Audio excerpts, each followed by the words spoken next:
ladies and gentlemen, boys and girls, children of all ages, this is Father James Mitchell from NWA TNA Total Nonstop Action, and you are listening to the Interactive Interview. Interactive Wrestling Radio.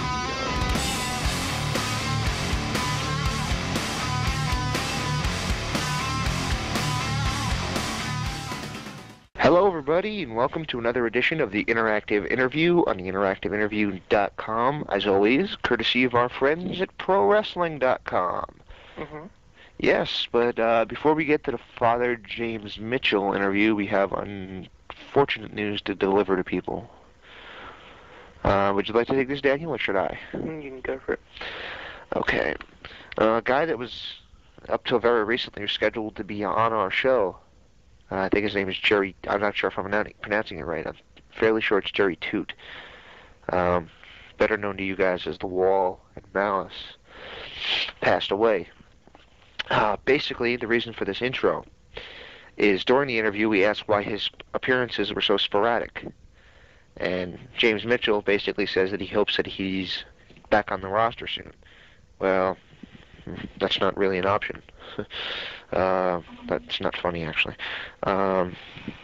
So, me and Dan spoke to Jerry Toot's father way before he passed away. I am assuming it's his father, but, you know, this one, just like the last one, struck me hard, you know.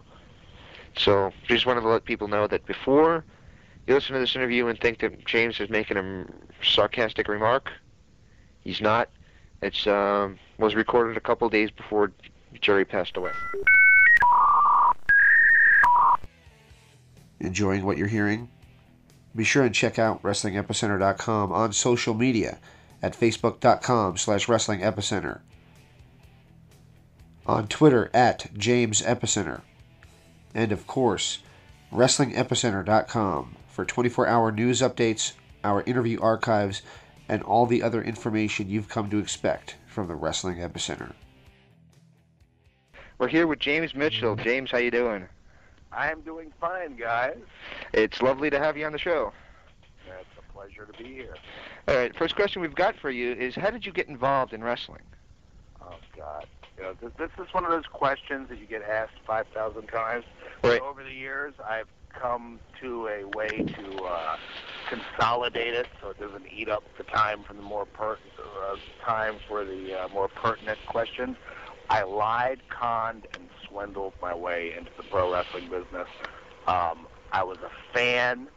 I actually became a fan by default because I used to get my ass beaten by a couple older. After that, I mean, wrestling was different then than it is now. You don't have, back then you didn't have, as far as I was aware of, schools that you could go to, like you could the WCW Power Plant or whatever, right? Pretty much, you either had to be born into it or something like that. I mean, it really was like the circus or the mafia, you know? So, as I got older, I'd been a singer and all that shit. Oh, hold on. Can we say shit on? Yes, you can. Go ahead. You don't have to censor yourself. Okay. You can say whatever you like.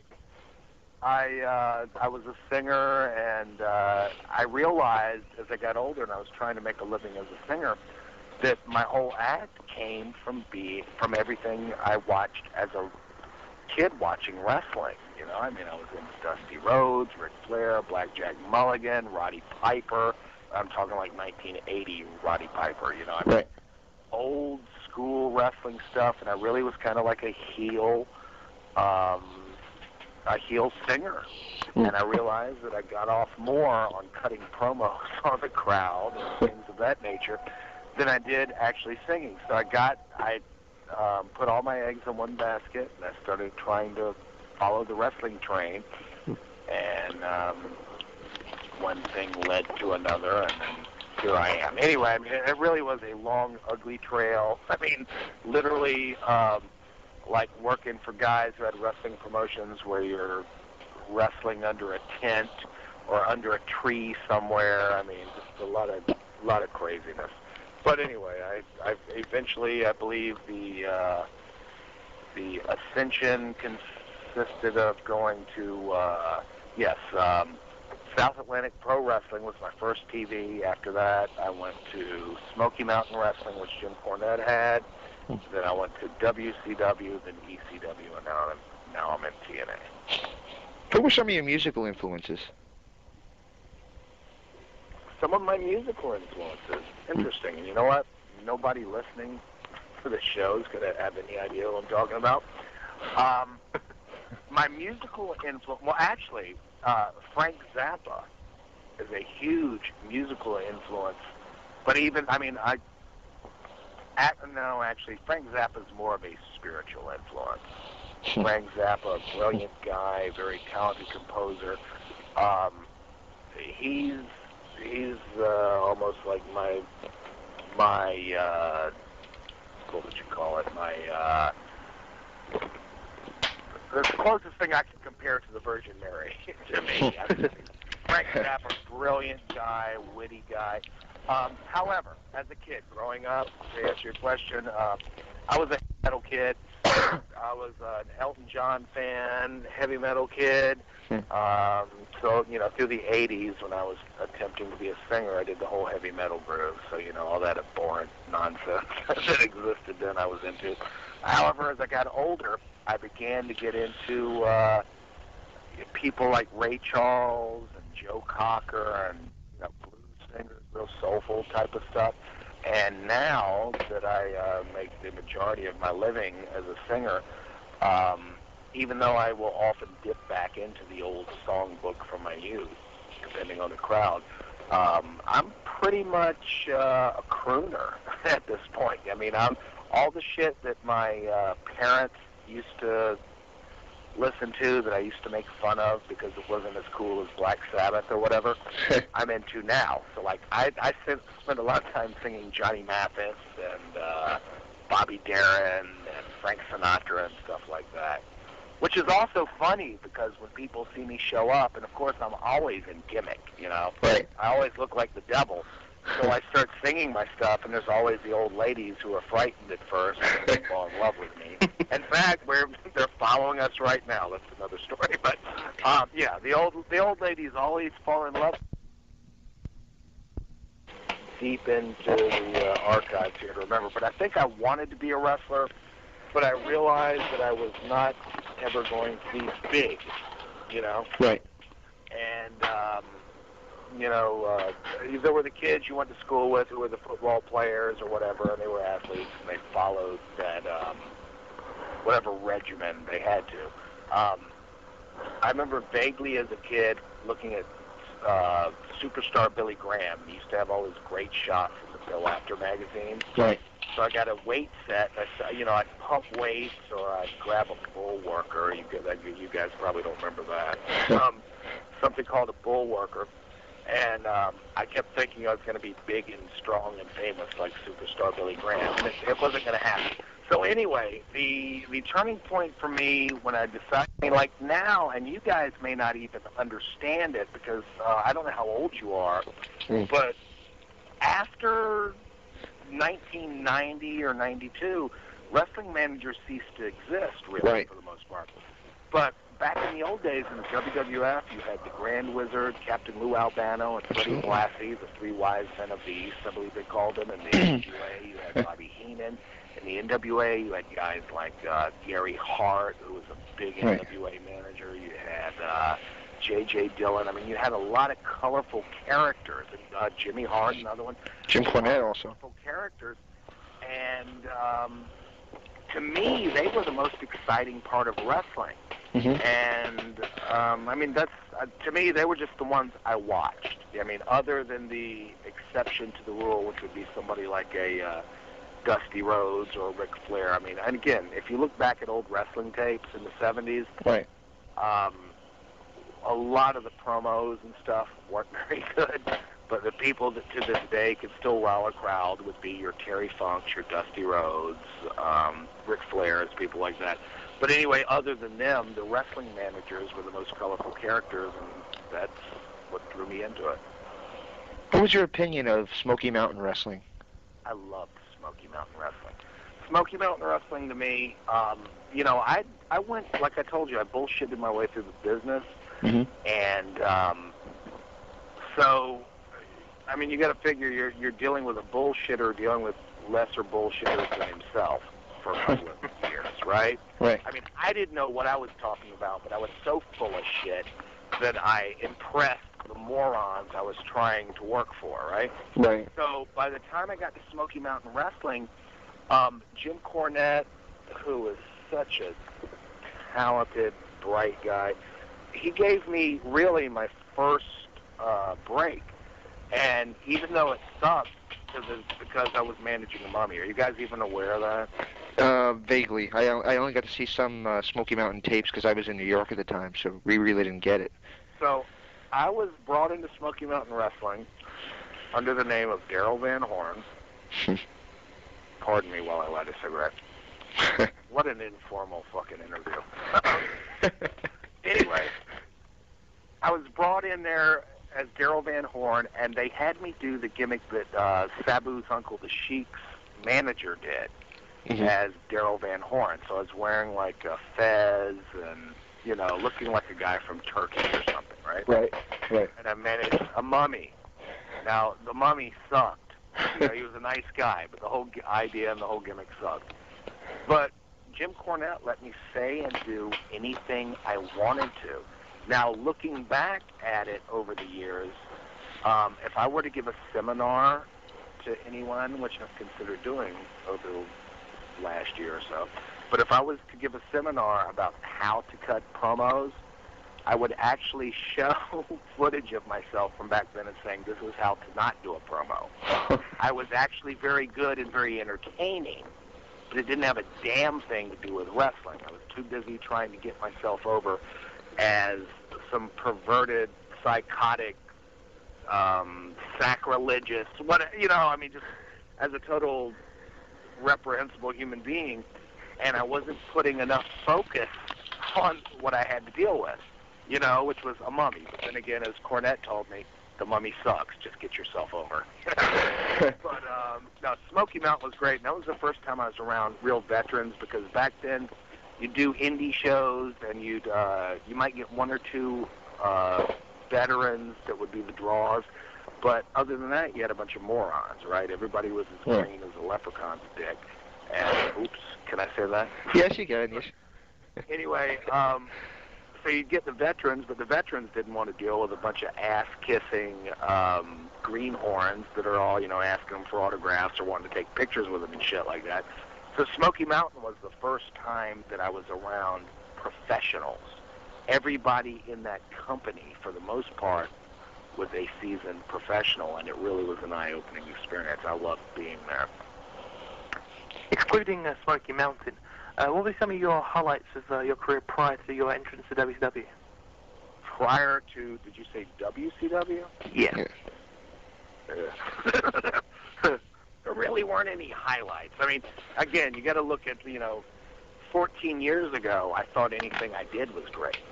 And to this day, I am very guilty of watching myself 1,500 times when I get home and throw the tape in that I've recorded from my previous performance. Right. But back then, prior to Smoky Mountain, I did nothing that was notable. Smoky Mountain, again, although I did a lot of things out of context, I had some really cool shit that I did there. In WCW, well, hold on, that's not what you asked me. So, yeah, prior, I did some stuff in Smoky Mountain that I thought was pretty cool, but prior to that, I mean, I really had not achieved any level of success. How did you end up going to WCW? Chris Canyon, whom I semi-take credit for discovering, had moved to Columbia, South Carolina, where I lived at the time, and he'd run an ad in the Wrestling Observer newsletter by Dave Meltzer looking for tape traders or something like that. Anyhow, it turned out when I read it, the guy lived like a mile or two from where I was. So I hooked up with him, and he told me that he was a wrestler, and you could tell that he was a very talented guy, but he hadn't been trained exactly right. I mean, as green and stupid as I was then, I was like having to teach Kenyon how to lock up properly, So whatever. I mean, as bad as my introduction was, his was worse, apparently. But I could tell from the tapes he gave me that he was a very talented guy. So I hooked him up with Fabulous Moolah, who had a wrestling camp in Columbia, South Carolina. Mm-hmm. And I got him on to Smoky Mountain. Anyway, he moved away and he came back, and because we were really good friends, when he went to WCW and became Mortis, which was part of the Blood Runs Cold Glacier stupid-ass Mortal Kombat angle, right. They needed a mouthpiece for the heels. And they considered Gary Hart, Oliver Humperdinck, and people like that. And to this day, I've never spoken to either one of those guys about it. But I would assume that they all said, this is stupid. I'm not getting involved in it. But as is the story of my career, I said, hell yeah, I'll jump up. I'll manage a mummy. I'll manage Mortal Kombat guys. I don't care. So I got in with that. Anyway, he presented it to Dallas Page. I went to Dallas Page's house one day, and we did a promo, and he took it over to Eric Bischoff's house. Eric Bischoff, about a half hour later, came back and hired me. So I guess WCW can be, my career in WCW can be credited with Dallas Page, Kenyon, and Eric Bischoff. How did you enjoy your stay in WCW? I enjoyed the hell out of my stay in WCW while I was on the air. The day I got hired, Eric Bischoff told me, you know what, we're going in this NWO direction now, right. And pretty much this angle that you're being brought in for is going to die. I mean, he told me, the day he hired me, actually he hired me a couple weeks earlier, but the day I actually went to the CNN Center, right, and met with him, he said, this angle's pretty much dead in the water, so don't do anything stupid, don't buy a house or anything like that. Right. Which I did, but I digress. He said, that this angle's stupid, we're pretty much giving up on it, but we're going to give you a shot. So it wound up being a situation where I muddled my way through it. I was having a lot of fun because I was making the most money I had by a long shot at that point in my life. I was getting on television, and on, I was marking out for myself. I had a lot of fun with it. However, I was signed there for 2 years initially. So I was pretty much there for 10 or 11 months nonstop on television. Right. And then after that, I ceased to be on TV. Right. On the third year, my contract rolled over again, and they continued to pay me. And I was frustrated as hell because I didn't have a spot. Because I was locked to that stupid "you're the Mortal Kombat guy" role. Right. It was hard for me to find a way to break out of it. So I enjoyed the first year in WCW, and although I enjoyed what they call the mailbox money, right, which was sitting on my ass and having nothing to do for a living and making a great paycheck right, for 2 years beyond the first year, it was very frustrating because WCW was a very mismanaged company. Do you feel that during that Blood Runs Cold angle that since they had to put someone in it, do you think that Glacier was over enough to play the face? Do I have to run that question by me again? Since somebody had to play the face in that angle, do you feel that Glacier was a good choice and that he was over with the crowd enough to go in that angle? No. Nobody involved, myself included, was over enough to be in an angle they invested that much money in. WCW spent hundreds upon hundreds upon hundreds of thousands of dollars to make this thing happen, right? Basically because Eric Bischoff was a karate mark, right? And he figured he would come up with something that would appeal to kids in the same way that I would assume, you would try to do something like Japanese anime-based wrestling now, right? Right. Masters of the Universe, or whatever the hell it was called at the time, was a big deal with kids. So they were kind of trying to cross-market. But Glacier, who is a good friend of mine and great guy, nobody knew who the hell he was, right? They gave him 6 months of build-up, and nobody gave a shit at the end of the deal. And that part of that is WCW totally dropping the ball. You know, Right. They ran promos for Glacier for about 6 months before Canyon, a.k.a. Mortis, showed up. And nobody cared, you know, because it went too long. And that was once the NWO thing came in. They changed direction. So, yeah, you know, I mean, the Mortis Glacier thing was supposed to be a big deal. So anyway, to answer your question, Glacier, and I love him dearly, was not the guy. Nobody in that spot could have carried the ball. It was a dead angle you know what I mean? It was a dead angle going in. Nobody knew who Canyon was as Mortis. Nobody knew who the hell. I mean, the only people who knew I was were people that, well, actually, I don't think the internet existed at the time, or not much, but sheet readers who knew that I was from Smoky Mountain Wrestling, and they were kind of excited. And then Brian Clark, who was Wrath, he had been Atom Bomb, which again was a bit of a joke gimmick for Vince McMahon. Right. So, I mean, we all walked in there just buried from the start, so nobody could have carried the ball. After your stint with the, as you call it, Mortal Kombat gimmick, you did spots on WCW Saturday Night, doing the, I think your exact quote was, "That's just my opinion. I could be wrong, but I doubt it" thing. I don't exactly remember the name of the segments. Did you enjoy it? The Auditorium. Oh, yeah. I could not think of it. How did you enjoy doing that? I loved that. That was pretty much born out of desperation, because I realized that wrestling managers were going the way of the dinosaurs, and everything was about tits and ass. And regardless of the fact that the women, albeit beautiful, that they brought on, could not talk their way out of a paper bag, and they couldn't bump, and they couldn't do shit. I mean, they were lovely, but they could not work. I saw the writing on the wall, so I figured I was going to try to I was trying to carve a niche out for myself, and kind of try to do like a Piper's Pit type of deal, because everybody there knew I could talk. Everybody there knew that I was entertaining, but I wasn't a star, you know?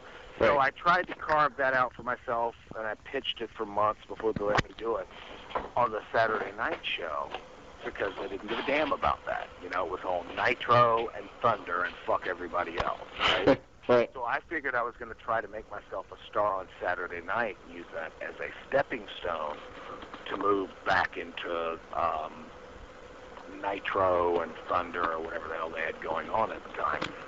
I enjoyed doing it, but I think I only did 3 or 4. I'm not sure how many I did. It wasn't long. But Eric Bischoff said that nobody wanted to see talking heads, which I find fascinating, being that he used to spend 12 minutes at the opening of every show talking about how great he was and how he was going to kick Vince McMahon's ass. But nobody wanted to see me. So I was buried. But I enjoyed doing it, and I would love to do something like that again. At what point were you released by WCW? Or did you just not read? It was around November or so of 1999, and I believe it was around November of 1999 they put the boots to me. So that was sort of a panicky situation because, again, like I told you, I put all my eggs in one basket, right? Right. So I had no backup plan for wrestling. So when the wrestling business fired me at that time, which was pretty traumatic, you know, as uplifting and as much of a high as it was to get hired, it was twice as bad to get fired, because you can't exactly go to a car dealership looking for a job and go, "Hey, I've been a TV star on wrestling," and then they look at you like you did porno for a living, you know? Right. So I was in a panic, and Raven, actually, I think it was about 3 months after I got fired, Raven called me up and told me that ECW was interested in me, and then that opened another door. How was the locker room of ECW different to the WCW locker room? Excuse me? I worded that so badly. How was the locker room atmosphere of ECW different to the atmosphere in WCW? Oh, there was no comparison. WCW locker room, I mean, there were a lot of guys there, and I pretty much get along with anybody in the business. There aren't many people that are going to tell you I'm a rotten asshole, right? Right. But you could tell that it was very political, and it was all backstabbing, and everybody was unhappy because unless you were one of the top-tier guys, you were getting fucked over, period, right? In ECW, you actually had the chance to earn your nut. If you could draw, if you could cut a promo, if you could do an amazing match, you would be given an opportunity. So you knew, and everybody, I mean, it was just so much more. I mean, WCW, as much as I love the fact that I was there and they paid me well, it was my first national gig, WCW sucked. ECW was a lot of fun. It was much more of a family atmosphere. It was much more, you know, the guys in the street gang, a bunch of thugs together on the same team, that sort of thing. ECW was probably the most fun overall that I had in my career. Daniel? The day you was paired with Mikey Whipwreck for the first time, how do you enjoy Mikey? I loved Mikey. Before I was paired up with Mikey, I had never seen him wrestle. I only knew that there was this guy of, you know, about my size and physically about in the same shape I am, which is to say shit. and when it was suggested that I get paired up with him, because all I knew of him was that he was the guy who always, he was the underdog, and if he won, it was just because somebody else slipped on a banana peel, right? Right. So, because I walked into ECW thinking, okay, I'm going to run this devil gimmick, you know? Right. I didn't see the correlation. And for the first couple of weeks, I mean, I just thought Paulie was a Heyman and was out of his mind. But it turned out to do. I intended to do the characters that I have now at TNA, right? Right. But it turned into silly slapstick Keystone Cops, over-the-top comedy bullshit with a glow plug. I loaded it. I've been using it for months. But anyway, we were going to do a pay-per-view that day, and I loaded the hell out of it and disregarded the manufacturer's instructions to not have a battery in it while I was loading it. Right. And it blew up in my hand, and it pretty much wrecked my life at that point. It destroyed my hand. It looked like I'd grabbed a running chainsaw, blew part of the tip of my finger off. I mean, it was a mess. And I spent months after that on a lot of weird drugs for pain, and then there were other drugs because I had nerve damage that they used that are kind of like, one of them was named Elavil, which is sort of like a rubber room drug. I don't know if you're insane, they give you that drug. And they gave me that, not because I was crazy, but because one of the side effects of the drug is that it kills nerve pain. So you could have shot heroin in me, and it wouldn't have taken the pain away, right? Right. But this insane asylum drug did make the pain go away. The side effect of that is that it made me stupid. So I'd be on my way home, and I'd drive 75 miles past the house. So I'd wind up, I'm going to Kissimmee, Florida, but I'd wind up in Tampa, you know, because it was a mess. So it was, and then I had, and I hate to say this because I hate people who whine about shit like this, but I think I pretty much had what they call post-traumatic stress disorder or something like that. Anytime I heard loud noises and bangs and shit like that you hear Vietnam people talk about, yeah, I would go into a weird panic, and I would have weird dreams about things exploding and things like that. I mean, it really was some traumatic shit. I almost died. I remember being in the hospital or actually on the way to the hospital, and them going, you need to calm down or you're going to have a stroke or a heart attack in the next minute or so. And I'm going, no, I'm cool as a cucumber. And they're going, oh, no, you're in shock. You don't know what you're doing. You're going to die if you do not calm down, you know. And, and I also, besides my hand being mangled, you know, I had abdominal damage from the shrapnel. It was kind of like a baby pipe bomb blowing up in my hand. So it was traumatic. And up to that point, actually after that happened, I thought, oh great, I'm gonna be a footnote in wrestling history as the guy who blew his fucking self up. That'll be my biggest contribution to the industry. On NWA TNA, you listed a long list of injuries that came from that incident. Were every single of those injuries true, or was it part of a gimmick? Please run that question back by me again. Sorry. On NWA TNA, you listed a long list of the injuries suffered from that incident. Was the entire list true and correct? Oh, the entire list was absolutely true. No, when that happened, that sort of coincided with ECW taking a shit financially. Mm-hmm. So, no, I mean, all of a sudden I was hit with $100,000 worth of medical bills. My back was screwed up. I mean, my back was fucked up beforehand, right? But because I had nerve damage on my left side, and again, nerve damage, I don't know how to describe this to anybody who hasn't experienced it. Nerve damage is a different kind of damage, okay? So the nerve damage wound up somehow correlating into my sciatic nerve, which is why I limp like Fred Sanford. You guys even know who that is? Yes, I do. I'm going way back. My Red Fox Fred Sanford edition. Yep. I mean, a lot of things were fucked up in my life at that point, and because the money wasn't coming in, and my marriage was shit at the time anyway, so the fact that I went from making a really, really good living to making zero at that point, and I had all the bills, pretty much turned my life upside down. So I think what you're referencing might be that little sit-down interview I had with Mike Tank. Right, absolutely. That was pretty much all true. We tried to weave it into the storyline, and it may come back into the storyline. But yeah, that was all true. When you returned to ECW after your injuries, ECW was in a financial ruin. Did you realize that it was going to be finishing? You know, I kind of knew ECW was going down the tubes, but it's one of those things where such a family atmosphere, not family atmosphere, that doesn't come off right. Everybody in the locker room, you know, no, you don't want to send the family to this show. No, everybody wanted it to work, and everyone was in denial. And everybody, I mean, I love Paul Heyman. Paul Heyman did, he's one of a handful of people that totally took my career out of the shitter, you know?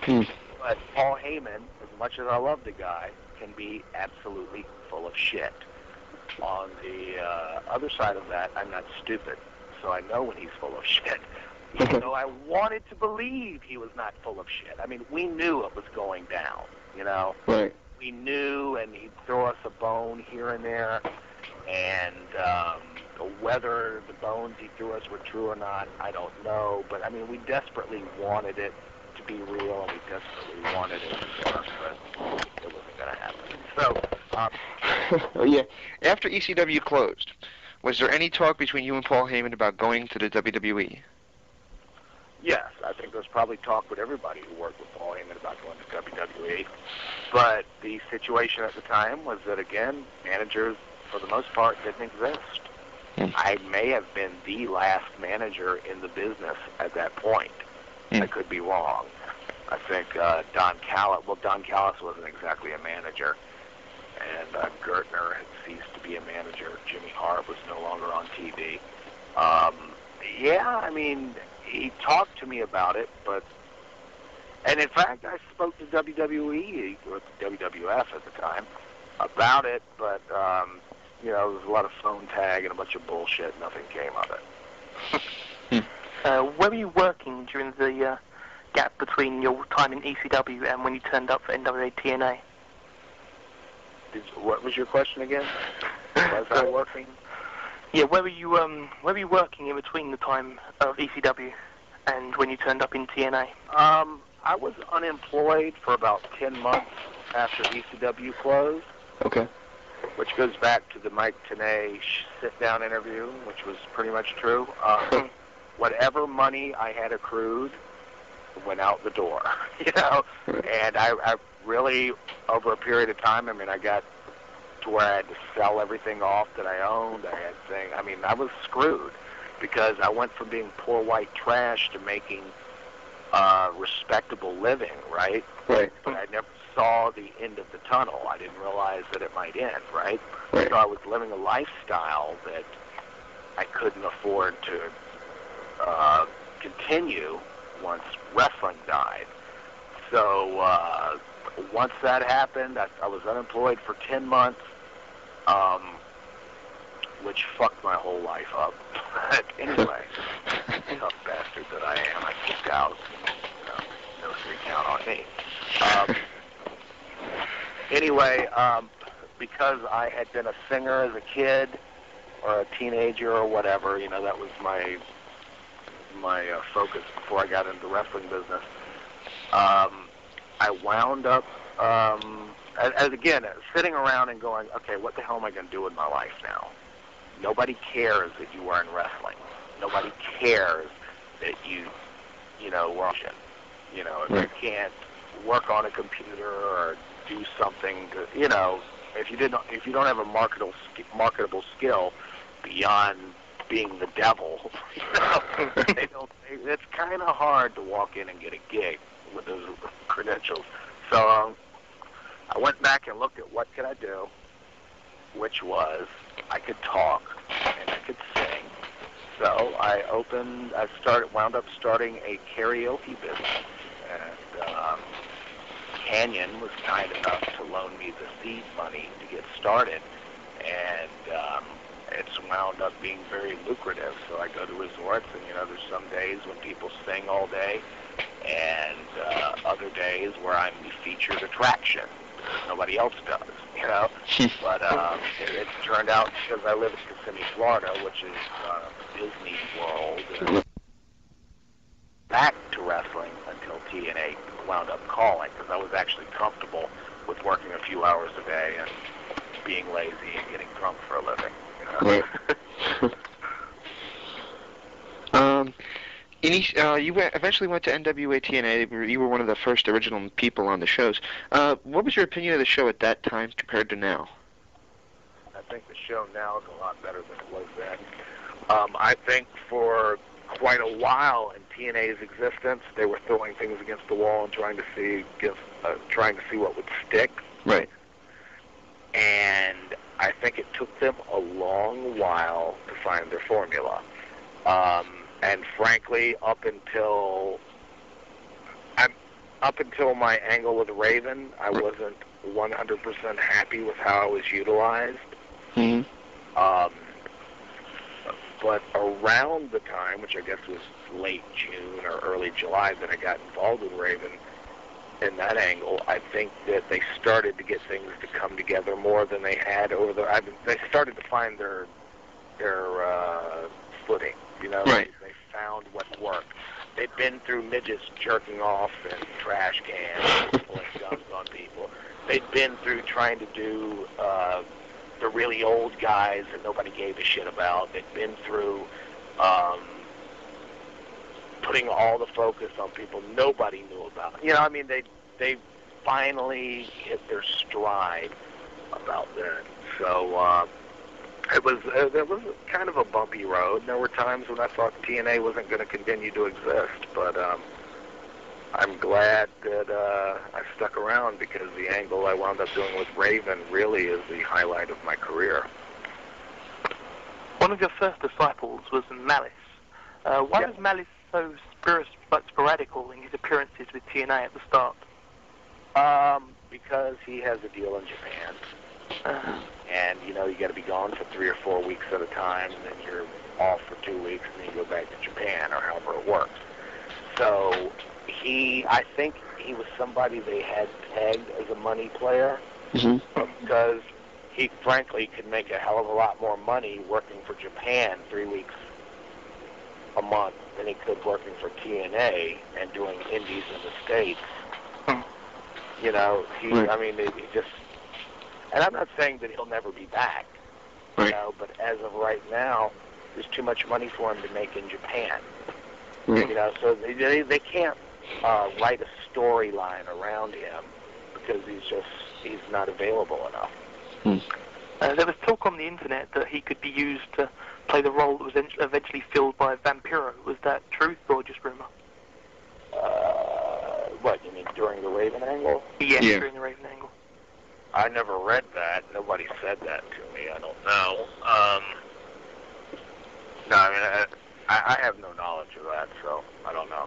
I've spoken to him probably twice in the last 3 months, but I haven't heard anything about TNA trying to bring him back. What's behind your own sporadic appearances, disappearing for a few months here and there? My own sporadic appearances? Yeah. You'd have to call TNA.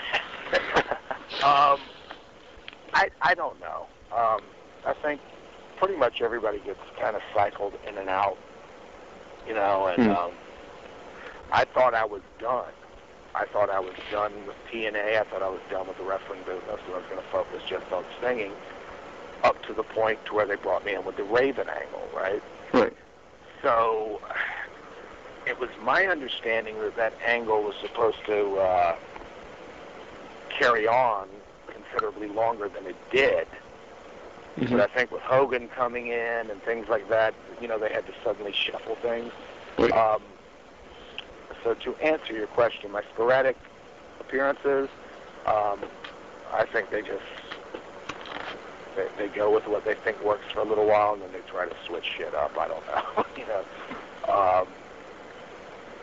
I think this last run that I had gave me an opportunity to prove myself as being able to operate at a main event level. So I think that when I come back, that my appearances will be less and less sporadic as opposed to before. You spoke heavily about your feud with Raven, but how about the final match with Raven? Oh, where he beat my ass? Yeah. You know what? That probably, if I had to make a highlight tape of my career, that would be on it. And if I had 10 minutes to give, I would give 6 minutes, excuse me, to that. I was scared going into the match because, A, I'm not a wrestler, and I've always over the years thought that it looked like shit every time you had non-wrestlers involved in things. I thought it looked like shit when Eric Bischoff tried to wrestle. I thought it looked like shit when they had, the females over the years, ballets get involved in things. I just always thought it looked bad, and I thought that it looked stupid for the wrestler to have to sell for a manager, right? And of course, I'm about as fucking unathletic a guy as you're going to find, right? Fat beer guzzling pig. So, I'm not, you know what I mean? But my main concern was that I was going to get blown up. Now, are you guys familiar with the term blown up? Absolutely, yeah. I wasn't afraid that I wouldn't be able to perform. I was afraid that I was going to run out of wind. Because I would be at ringside and have to run from somebody or something and be sucking air for 5 minutes after that happened, and that didn't even involve a match, right? So when I went into the match, I was scared as hell because it wasn't that I was afraid I was going to get hurt. It wasn't that I was afraid of anything of that nature. It was just that I thought that I might fall down with cramps and not be able to breathe, and then it would suck, and the way everything was laid out, although, I certainly wouldn't call it a good wrestling match by any stretch of the imagination, I was proud of it because I was able to, the match told a story. You know what I mean? No, it wasn't Gone with the Wind. It told a story, and it effectively blew off the feud. After all the rotten, evil, sadistic shit I had done to Raven for 5 months, he finally got his hands on me and beat my ass. And the other thing that I was really proud about I mean, I came out of it pretty beat up because, again, I've got all kinds of problems with my back and my shoulders and stuff like that. Right. And, of course, they all reared their ugly head after the match. But I was really proud of bleeding like a stuck pig. As stupid as it sounds, going back to what I told you earlier about the Bobby Heenan bleeding on the magazine covers. Yep. Like, oh, my God, this is my moment in the sun. I'm bleeding like a stuck pig. This is what I wanted to do 30 years ago. You know what I mean? Right. So, and I watch it a lot. I loved it. I mean, I thought that it brought the storyline to a great conclusion. And it was funny, as scared as I was about doing shit in it, when I look at it now, then I'm thinking, oh, man, actually, to me, wrestling that match, and given that match was not involved, it wasn't an X Division match by any stretch of the imagination, but I was worried about having to remember, right? Right. But to me, that match was easier than trying to remember an interview that I wanted to do, So I look at the match now and I think, oh, all kinds of other little spots we could have done, things we could have done to make it more dramatic, because now I know that I'm not going to, apparently I have more wind than I thought I had, But it was a lot of fun, and it will definitely go on my highlight tape. When do you think we'll be seeing the new church back on TNA? I'm thinking probably mid-January, late January. I mean, I literally had to, sit home and not be involved in bumping or anything because, again, like I told you, my back before I got... Are you there? Yeah. Mm-hmm. Yeah, my phone was making a funny noise. My back was pretty screwed up before I went into it, and I didn't help it. And I broke a bone in my hand and did something. I don't know what it was because I didn't go to the doctor for it. Something to my orbital bone. And I was pretty beaten up because I'm an unathletic bastard. I got bounced around. So I legitimately had to, take at least 3 or 4 weeks off just to get out of bed. But it's, I'm thinking, from what I'm hearing, it's probably going to be mid to late January before I'll be back, which will give me time to have sold my ass whipping, and then I can get back to my nefarious plan. Just briefly, what happened with the angle where Sin came into the team, replacing Brian Lee? Brian Lee had to go.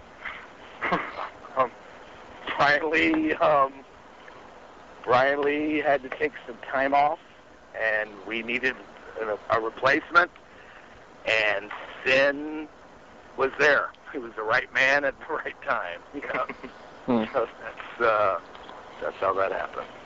And just one other question. Literally standing in the corner at the right time, at the right place. He went, "Where's Brian Lee?" Well, guess what? You're in the church.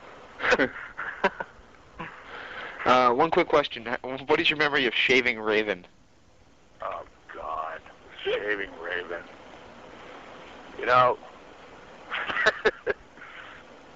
That, when I did it,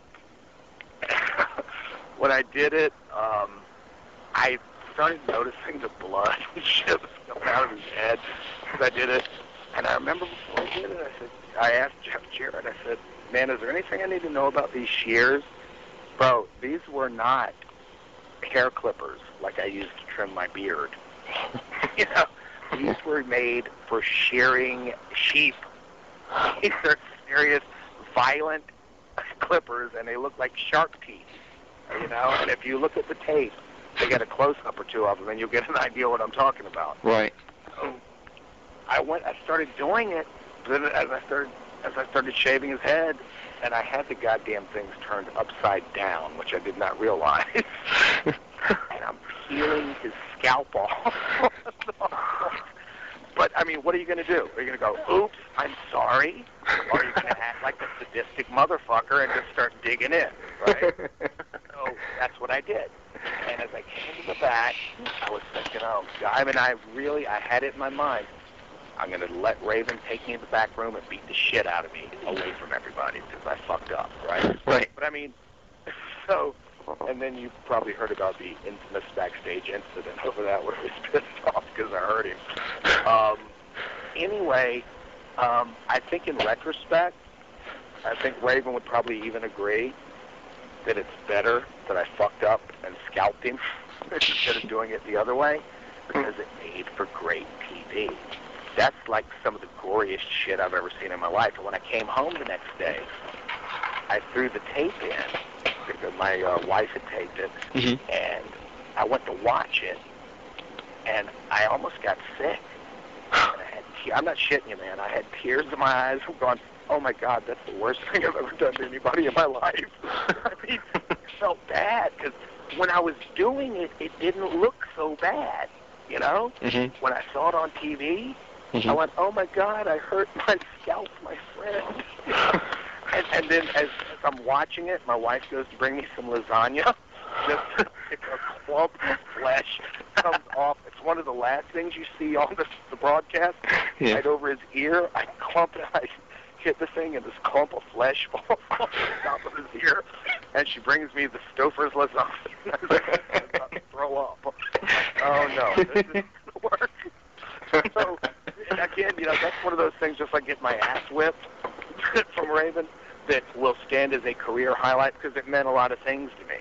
You know, I mean, Raven was gracious enough to allow that to happen, which elevated me.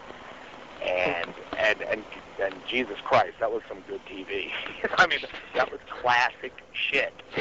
That was, as hair shaving matches go, that's one for the record book. Oh yeah.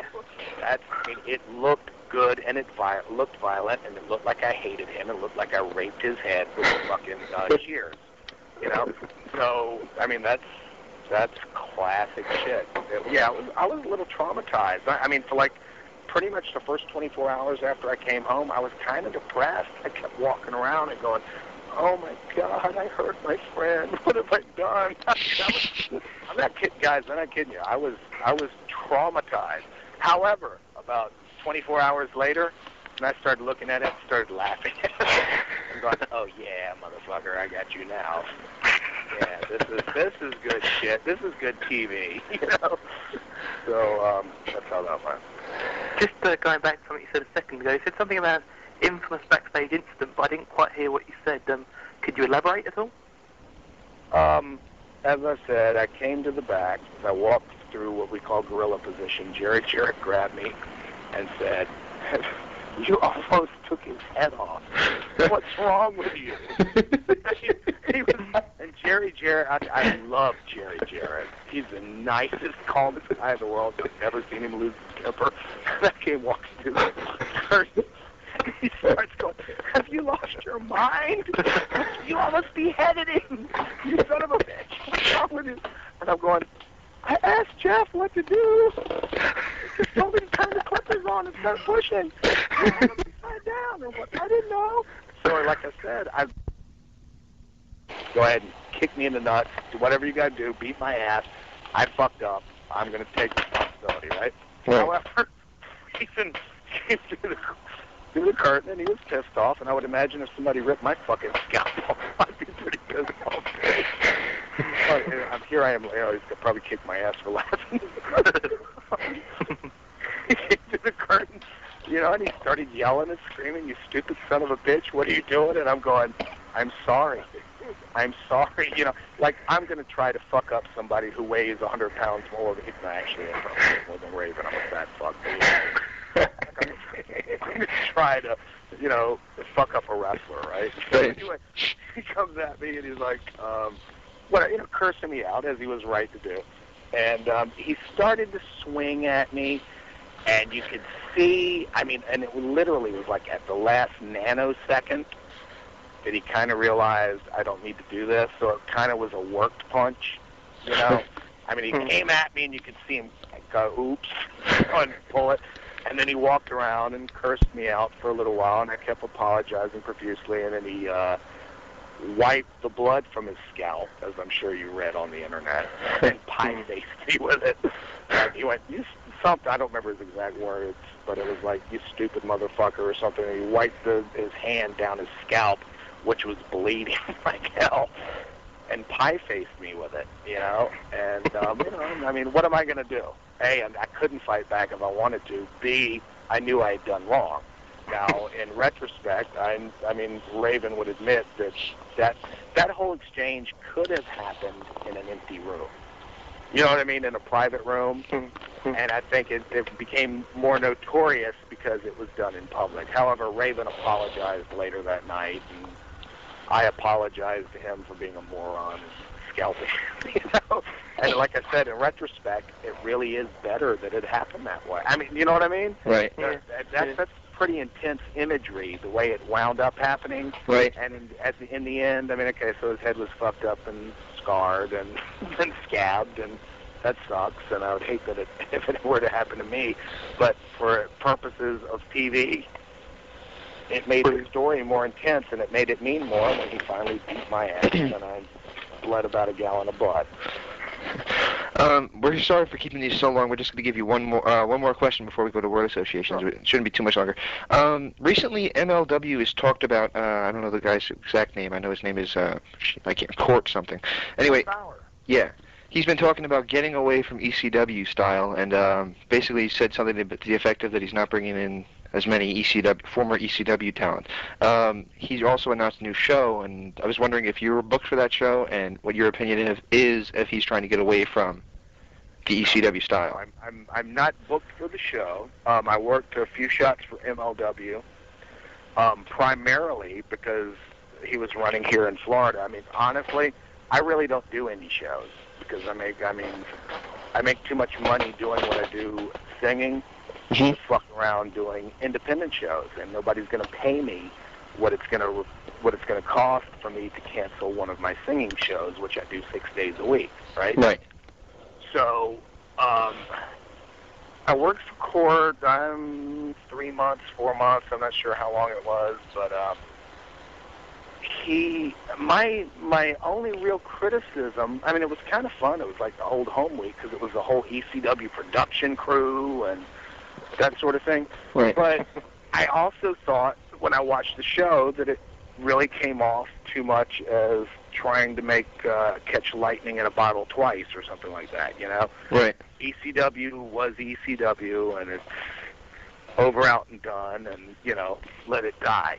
I think that he was on to the right thing with what they called the hybrid wrestling or whatever, you know, right. Where it was, I think the emphasis should have been on the phase one of his show, you know, more of the Japanese X Division type of, you know, just right. different from ECW. I mean, it really, if you look at their tapes, it looks kind of like a second generation ECW knockoff, you know. Right. I mean, everything's the same. You know, they got the same damn cameraman, Charlie Bazizi, who I love. Mm-hmm. But, you know, I mean, everything looked the same. It looked like 1993 ECW, which I think kind of worked against them. You know, as charming as 1993 ECW was, you can't do that anymore. You know, the wrestling has evolved and moved on. So from what I understand, anyway, I worked for Court for a few months, and to this day I'm not exactly sure what happened. I don't know if it was a matter of funding or what, but I was informed that I would be phased out of these storylines, which I was. So I hadn't spoken to him since then, but I mean, I'd love to see MLW take off because I think it's good for the wrestling business to have several viable companies. You know, I think it makes everybody work harder when there's competition, and I think it actually is better when everybody's kind of different. Right.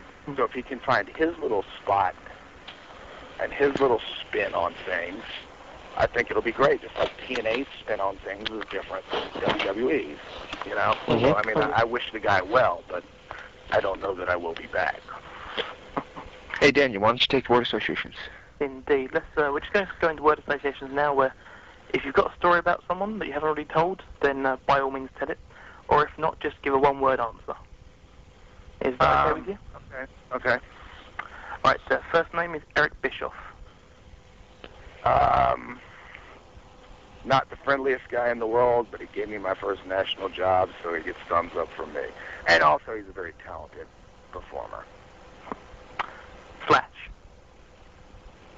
Cornerstone of the new church, one hell of a worker, an underrated worker, good friend, and somebody who I hope will gain much more success in the wrestling business than he has previously.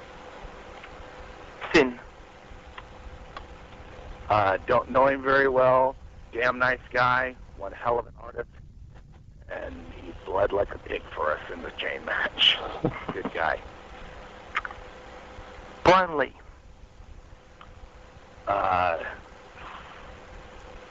Very talented ring general. Hope that he gets everything back together and can come back to us. Malice. Malice. Mm-hmm. One of the nicest guys you'd ever meet. A very loyal friend. Dedicated to the business. Just a really great guy. And I'd love to work with him more. Vampiro. Don't know Vampiro very well. Vampiro is a guy that I always wanted to manage when I was sitting on the outside looking in at WCW. But, I always thought he was a guy that would fit right with my gimmick. I didn't get a chance to work with him more than, a month or so, 6 weeks or something. But good guy, like his gimmick, and I wish we would have had more time to explore his character and work with it. Christopher Daniels. One hell of a talent. He's one guy that I have actively rallied or tried to be aligned with. However, I think that he's a guy who's such a complete package because he's such a great worker and he can talk that he really doesn't need a manager. So as much as I enjoy working with him, I think that to have me with him, and I've worked with him a few times. Right. But I think that it detracts from him, The FBI. Talented guys. Guido and, who was the other FBI? Tony Mamaluke. Oh, God, Tony Mamaluke, my buddy. Great guy. Super, super, super talented guys. I can't say enough about either one of them. Great stuff, and they had great matches with Whipwreck and Tajiri. And the final name that I'm going to give you is Paul Heyman. Paul Heyman. The Jewish answer to James Carville. He's a mad scientist. He's brilliant. He's insane. He's infuriating. He's full of shit, yet he's absolutely honest. I love the guy. As much as he drives me crazy and anybody else, I'd love the opportunity to work with him again. And I got one. This will be the final one. Chris Kanyon. My best friend in the business. I would take a bullet for him. He has literally saved my life on occasions. I can't say enough about him. I think he's terribly underrated, and I hope that somebody finds something to do with him up there in New York. Just a very, very talented guy. We can't thank you enough for your time. Is there anything you'd like to say to your fans? Hey, keep watching. Thank you so much for your time, and stay tuned for more from the Interactive Interview. Hey, this is Mike Awesome, and you better listen to the Interactive Interview, or I'll come out of your computer and body slam your ass. I sing for a living. Really? I literally sing for my supper. I sing for old Jewish ladies with ugly cheetah. What's that guy's name? Not Neil Diamond. Who's this guy? No, Eddie Cantor. Do you know any Eddie Cantor? He's better than Neil Diamond. Like him. Welcome back. That was Father Mitchell telling us a little story about his singing career. This was a fantastic interview, and we just wanted to say that wherever there's chairs, we'll be there. Daniel and I both have destroyed some chairs lately, and I called Daniel on his Isle of Wight trip, where basically I took a power bomb off my chair, which snapped in two. He did the same thing recently, so we're a good pair. Anyway, let's get to Daniel Edler and his thoughts on the Isle of Wight. Because pubs are loud. In case you didn't know.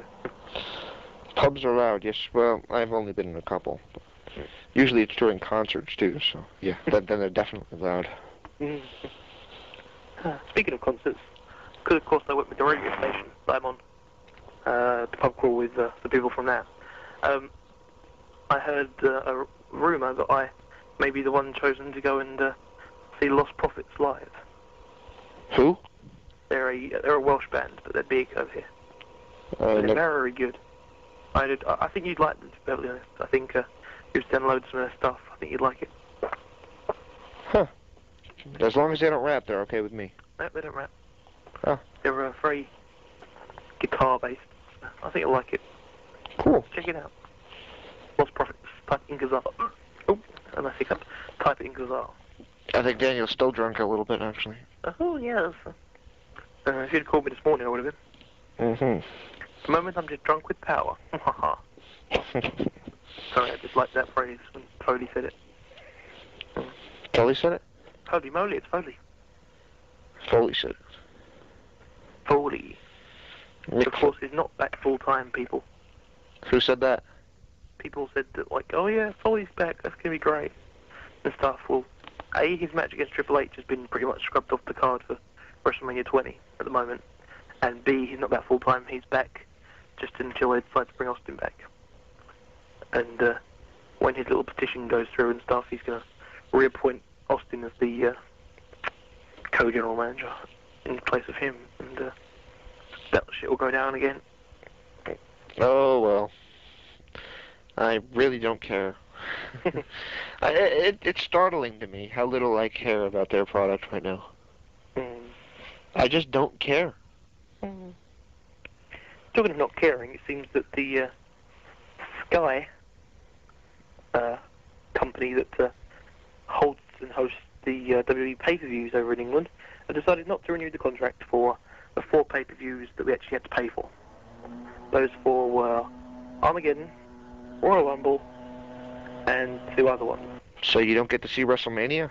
Oh, no, we get to see WrestleMania because that's free. But we don't get to see these 4 pay-per-views that were once aired on Channel 4. Then when Channel 4 dropped the contract, Sky picked it up, but on a pay-per-view basis. So there's 4 pay-per-views a year, so we don't get those 4 free.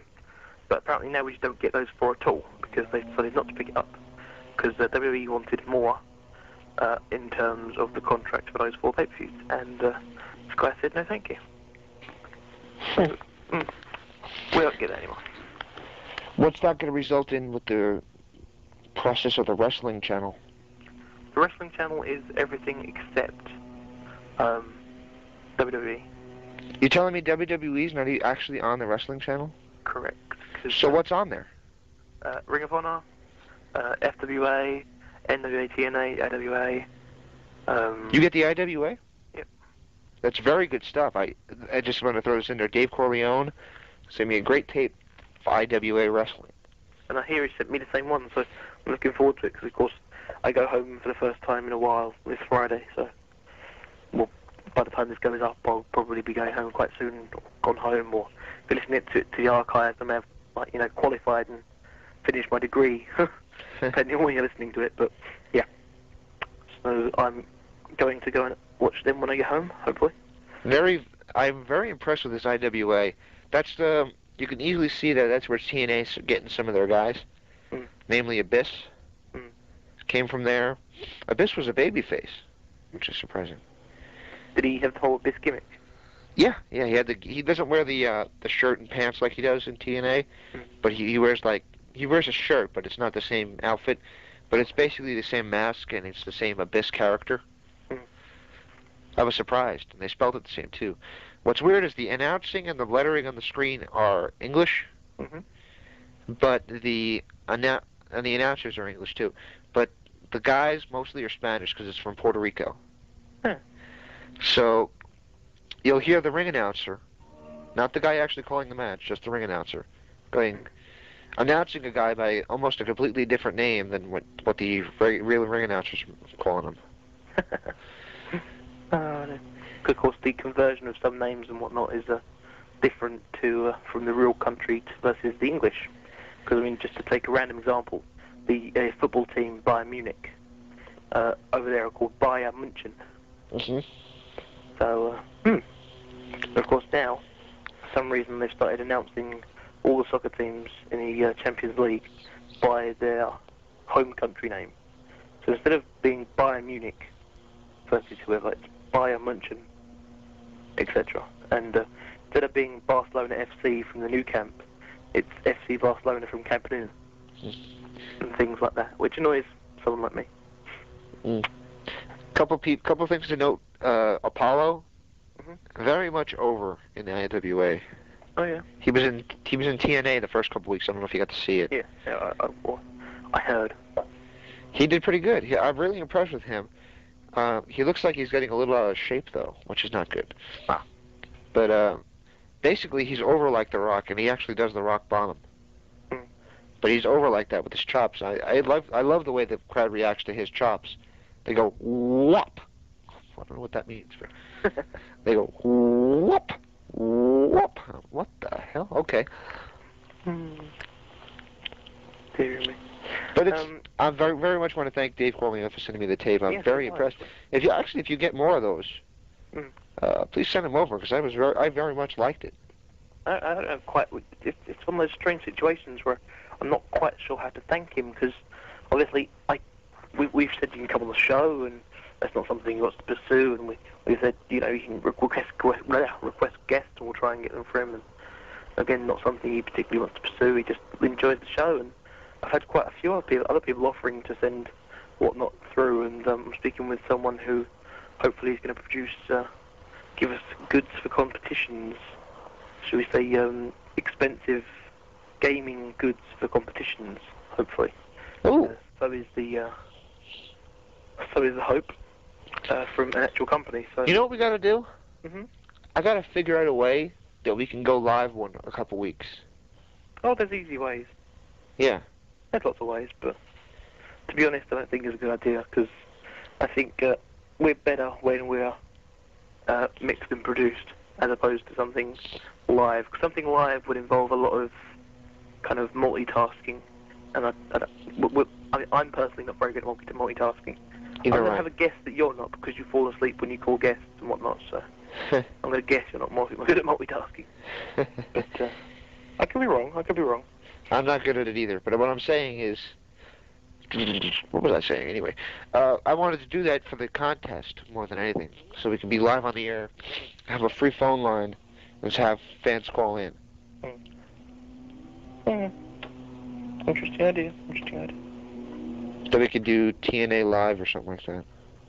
I thought my socks smelled. My friend's socks smelled, but it's not. It's my socks. Sorry. Oh my God, Daniel with a shocking announcement. I had some weird announcement yesterday to a friend on AOL. I just kind of realised. I looked down. I was like, oh look, like the top that I'm wearing kind of matches my underwear because they have the same colour stripes and everything. I was like, wow, I'm underwear coordinated. Wow. So. These are the kind of things. These are the shocking announcements that you'll only hear on this show. I mean, you're not going to hear Oprah Winfrey say anything like that. You're only going to hear Daniel Edler, James Walsh say that their shirts match their underwear.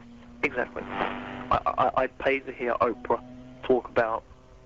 Actually, no, I'm lying. I wouldn't. Not in the slightest. I'm a complete liar. I'm a complete liar. Well, she's married to a gay guy, so she'd probably like anybody to hear about her underwear. Oh. Is she? It's odd that you never see Stedman and her together. Who? Stedman's her husband. All right, I see. So I think he's gay. All right.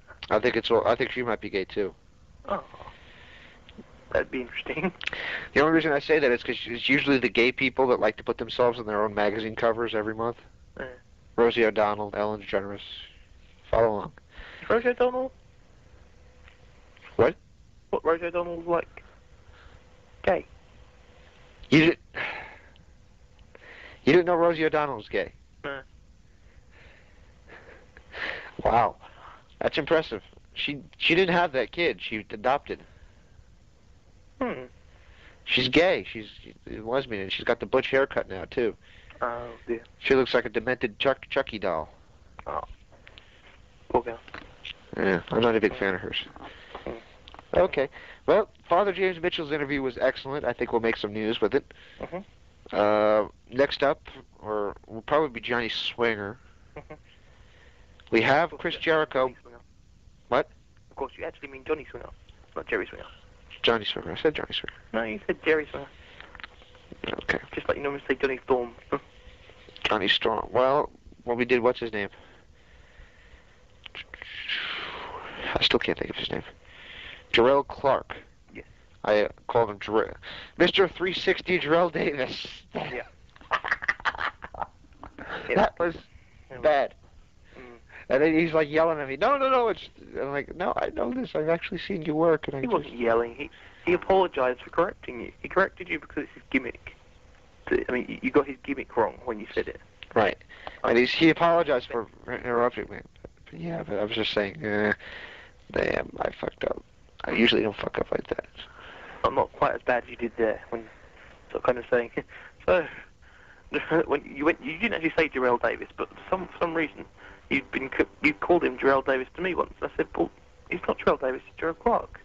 He said, I know that, because I've seen a load of his matches. I know his stuff and stuff. And then, of course, he then went and said Mr. 360. And when I heard you say that, I thought, no. Just, no. Yeah. Of course, he didn't seem to mind that much, which is good, because don't annoy him and lose the interview because you called him by the wrong name. Like, God, imagine being in bed with you. Rosie! Rosie! So, I'll pretend that didn't happen just now. I'd advise anybody listening to this show to try and forget the best you can.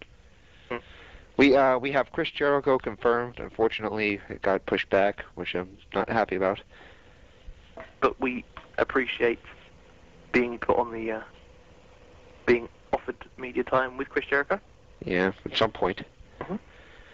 We have Trish Stratus accepted, but we have to confirm it with WWE, so possibly. We have Johnny Swinger. Because you got his name right now. I got it right last time, too.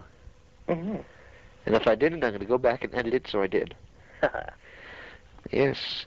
What else we got? Oh, plus, vote for us on Audio Wrestling. Is that over yet? I was going to say, yeah, I was going to do a little thing about that. Of course, we're up for a couple of awards. I don't know which ones actually made the final cut or whatnot. I haven't checked it out yet. But we are on the Audio Wrestling Interview Awards. I'm going to be promoting it kind of heavily so that TII gets the proper representation it should do, that people know about it and can vote for us, should they want to. Of course, we are not the only show up there, but we are the best show up there, to be honest. Let's stick it to Get in the Ring, who have won it for a couple of years in a row. I think they're the best in the world. Of course, good guys, but, you know... Great show, great show. Quality. Let's be honest. If I had to lose to anybody, I'd rather lose to those guys. Exactly, I would say. But I'd still rather stick it to them. Right. Right. And win. So let's show those guys in New York City, who also had their time with Jericho pushed back. So it's not just us. It's everybody. They had it pushed back too? They did indeed, yeah. Oh, good. And, of course, another guest that Get in the Ring has confirmed, of course, for the second goal on Get in the Ring is the first goal on TII, is Ollie Anderson, coming in the new year. Confirmed. Ollie Anderson, yes. Good. Also, of course, we have interviews recorded in the archives. The archive with Asia's gone up, of course. Finally, yep. Finally, we're sorry to Asia again. And but we now still have Sid to go up. Sid, yeah. We're going to put that up eventually. Maybe in MP3 format. Yeah. And, of course, Jarrell Clark, we did actually do an interview with. James managed to keep the right name for long enough. And we have, of course, our huge mammoth interview with Missy Hyatt sorted, and That is going to be probably one of the biggest TIA episodes to date. Mhm. By the way, Dan, if you're taking notes at home, Mhm. this would be interview 54. all right, okay. 54. Are we gonna say it like every show now, like TII 54. 53, 52, 51, blast off? I don't think we're going to count that backwards. Oh yeah, that'd be a bad idea, wouldn't it?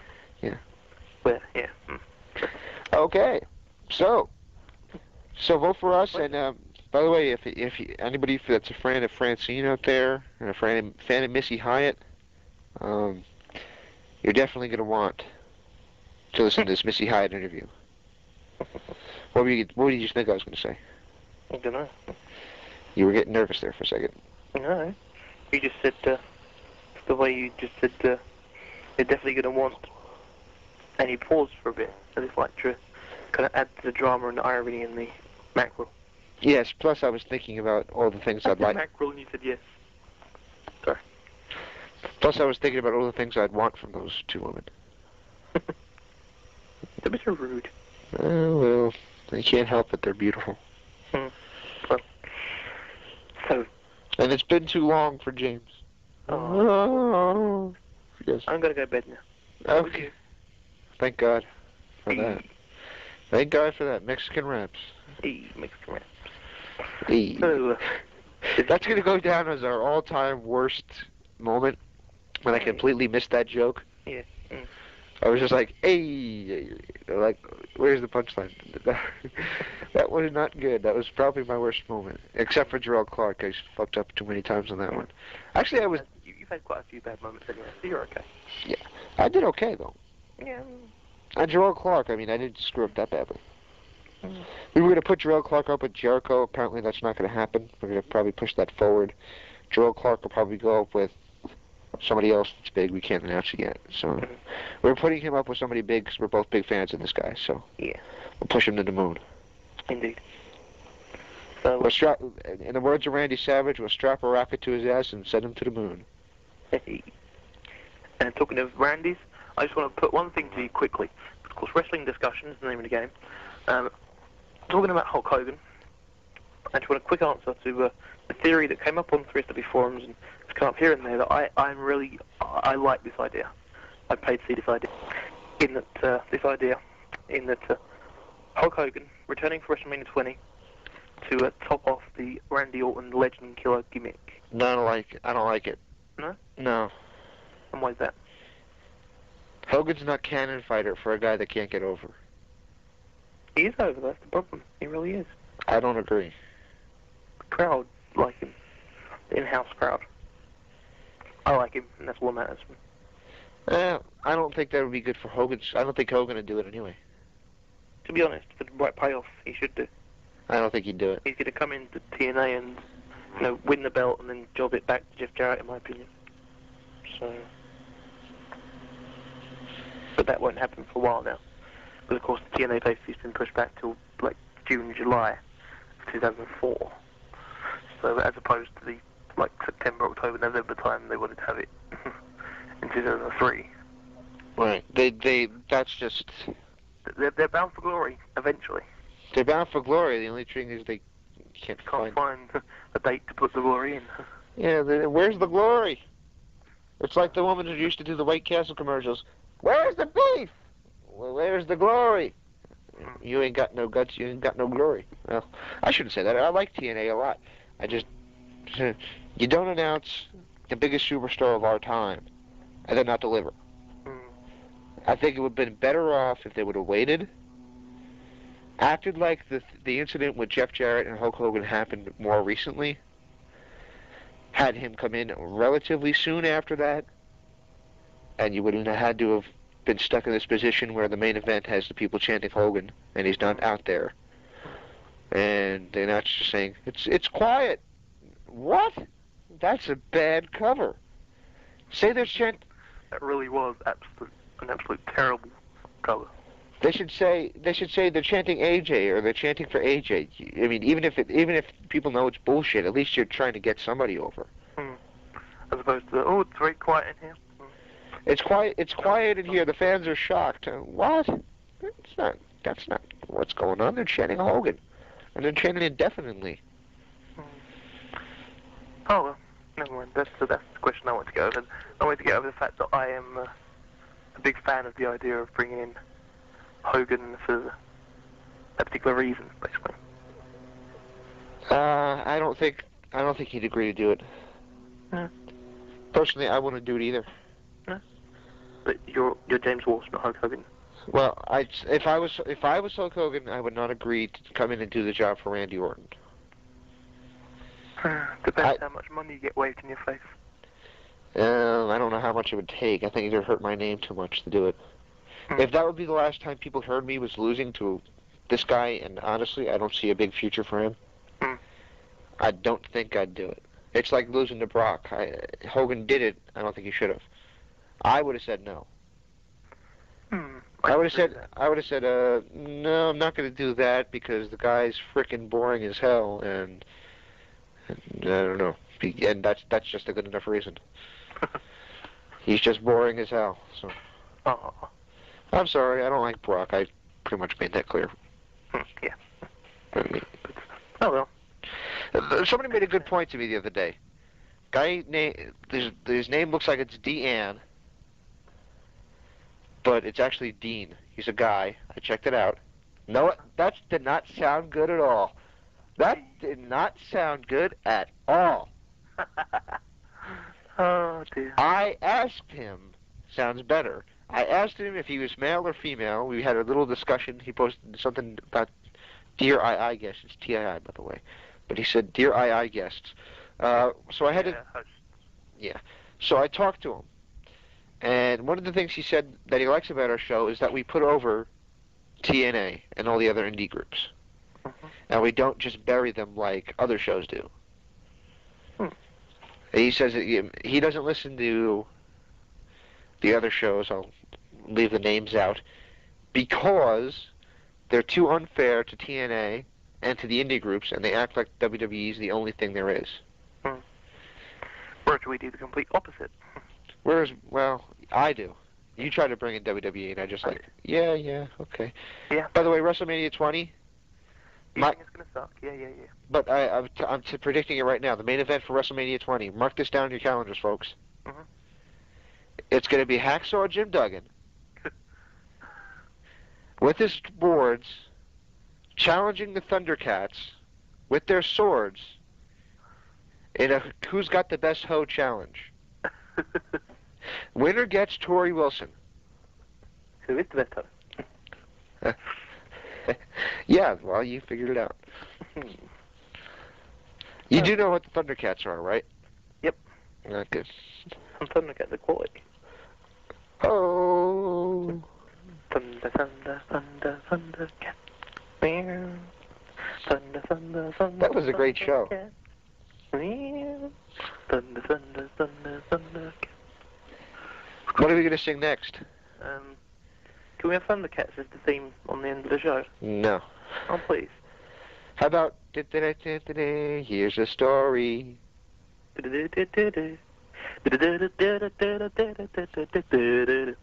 did karaoke last night. Ah, good. What'd you sing? We all sung a group song, and then I sung Robbie Williams' No Regrets. Cause that's kind of my trademark. Mark of trade. Mark of trade. No, I should probably play the only song that I ever sung. What's that? Live Wire. Chris Jericho redid it. It's a Motley Crue song, but Chris Jericho and Fozzy redid it. And it's the only song I've ever actually sung in person. Well, let's surprise me with what song you're going to play. Yeah, I'll play Thundercats if I can find it. Oh. I'll look it up. Thank you. TV themes, Thundercats. Should be able to find it. Yeah. So, best luck, and let's wrap up the show for the second time and actually mean it this time. Oh, wait a minute. I got another idea for WrestleMania 20. Ted DiBiase can come in the ring and tell everybody why they're going to hell. No, I love Ted DiBiase. I'm just kidding, though. I hope everybody gets my humor. What else? Let's see. What else? He couldn't come over for X-Wrestling. Lex Luger is going to put pills in somebody's mouth and throw them down the stairs. No, that's just too harsh. What else? Bret Hart is going to have a Hell in a Cell cage match with Mick Foley. Now, that was Hitman's idea. What else? Andre's going to sit up from the grave like The Undertaker and come out and challenge Hogan for a rematch. People would probably pay for that. Actually, I'd pay to see that. I'd imagine pretty much 99% of the people in the world would pay to see that. Yeah.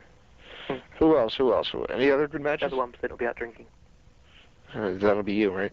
Hey, Mexican Raps. Hey. Okay. Yeah, let's actually wrap it up. Let Mexican wrap this up. Yay! Hey. What's Prophet say? Hey. Cool. A shout out to Rich, the Pure FM station manager. Hey, Rich. Hey. Mm-hmm. Hey, James Mitchell. Hey. Let's go. Hey. Bye. Do we have to go? Yes. Why? Bye. Hey. You're talking to yourself. Hey. People have turned off by now. Yeah, well, they did. They're gonna miss Thundercats. Hey. Thundercats.